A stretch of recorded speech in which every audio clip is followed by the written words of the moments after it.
মির্জা ফখরুল ইসলাম আলমগীর আরেকটি বক্তব্য গণমাধ্যমের সামনে উপস্থাপন করেছে যে সাইবার যুদ্ধে হেরে গেলে আমরা কিন্তু নির্বাচনেও হয়ে যাব।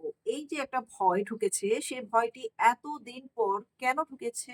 তার পিছনে রহস্যটা কি আসুন একটু জেনে নিই। আন্দোলনের যে তাদের সফলতা বলা হয়, তারা যেটাকে বলে যে বিপ্লব, জুলাই সন্ত্রাসী ছিল না, তথাকথিত জুলাই বললে সেটা অন্যায় হবে।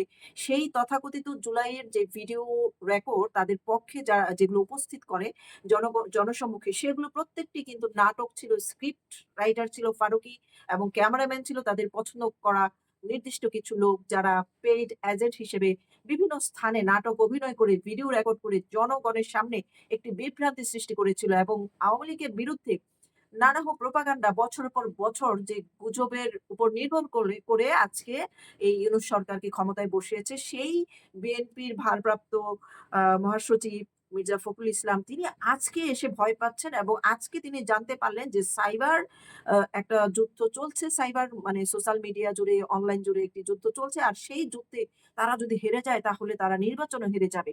বর্তমানে সবচেয়ে ভয়ের জায়গা কোনটি? বর্তমানে ভয়ের জায়গা হচ্ছে যে বেগম খালেদা জিয়াকে নিয়ে জনগণ সজাগ হয়ে গেছেন, জনগণ সচেতন হয়ে গেছেন যে সামনে এই মহান বিজয় দিবসকে কেন্দ্র করে তারা প্রতিদিন খালেদা জিয়ার মরদেহ নিয়ে যে নাটক আমাদের সামনে উপস্থাপন করছে, একটা মৃত মানুষকেও তারা ছাড় দিচ্ছে না এবং মৃত মানুষকে নিয়ে তারা ১৬ই ডিসেম্বরকে ম্যাসাকার করার জন্য, ইতিহাসকে বিকৃত করার জন্য ইউনূসের পরামর্শে বা ইউনূসের কাছে তারা বিক্রি হয়ে গিয়ে আজকে তার হুকুম মতো বা তার পরামর্শ মতো বা তাকে যৌথভাবে নিয়ে যে ষড়যন্ত্রটি করছে মুক্তিযুদ্ধের ইতিহাসকে মুছে দেওয়ার জন্য মুখে যারা বলে আমরা মুক্তিযুদ্ধের লোক। কিন্তু তাদের চকচকে মুক্তিযুদ্ধের বক্তব্যের আড়ালে যে অপকর্মগুলো তারা করছে, সেই অপকর্ম এখন জনগণ অনলাইনের মাধ্যমে প্রকাশ করছে এবং তাদের সমস্ত অতীতের যে দুর্নীতির চ্যাম্পিয়ন হয়েছিল, সেই খবরগুলো সামনে চলে আসছে এবং সেই সময়ের পত্রিকার খবরগুলো এখন ভাইরাল হয়ে যাচ্ছে।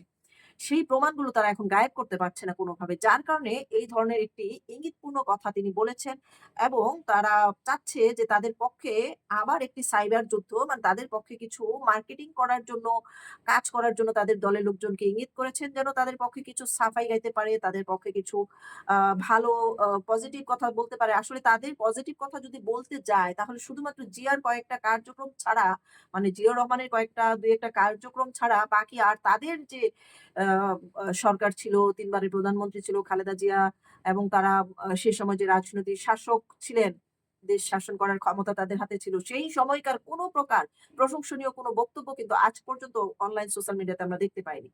এখন তাদের এই ভয়টাই সবচেয়ে বেশি কাবু করছে যে তাদের সমস্ত কুকীর্তি অনলাইনে প্রচার হতে থাকলে দেশে বিদেশে নতুন প্রজন্ম, পুরনো প্রজন্ম সবাই এর মনের ভিতরে আবার সেই অতীতের কালো অধ্যায় যদি খুলে যায় তাহলে নির্বাচনে তারা ভোট তো নয় আরো জনগণের আ নীরব প্রতিবাদের শিকার হতে পারে। নীরব প্রতিবাদের রেজাল্ট তাদের ভয়াবহ হতে পারে সেটারই ভয় পাচ্ছেন মির্জা ফখরুল ইসলাম আলমগীর।